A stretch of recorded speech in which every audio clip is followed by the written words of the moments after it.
Hi hello வணக்கம் நண்பர்களே. இன்றைக்கி நம்ம என்ன பார்க்க போகிறோம்னா எட்டு தொகையை பற்றி நம்ம பார்க்க போகிறோம். வாங்க வீடியோக்குள்ளே போகலாம்.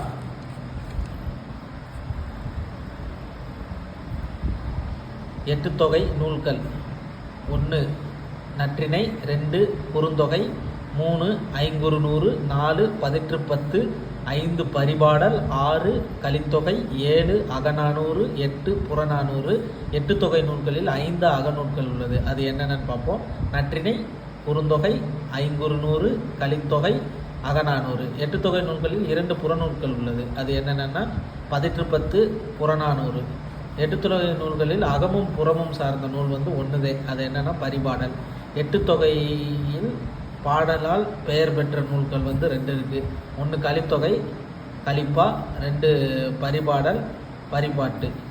அதுக்கடுத்து எட்டு தொகைகள் காலத்தால் முந்திய நூல் புறநானூறு. எட்டு தொகையில் காலத்தால் பிந்திய நூல்கள் கலித்தொகையும் பரிபாடலும். இதுபோல் இன்ட்ரெஸ்டிங்கான வீடியோ பார்க்கணும்னா நம்ம சேனல் லைக் பண்ணுங்கள், நம்ம சேனலை சப்ஸ்கிரைப் பண்ணிக்கோங்க, பெல் ஐகான் ஆலில் போடுங்க. அடுத்தடுத்து நம்ம போடுற வீடியோ உங்களை வந்தடையும், பயனுள்ளதாகவும் இருக்கும். மறக்காமல் இந்த வீடியோ லைக் பண்ணுங்கள், ஷேர் பண்ணுங்கள், கமெண்ட் பண்ணுங்கள், சப்ஸ்கிரைப் பண்ணிக்கோங்க. நன்றி, வணக்கம்.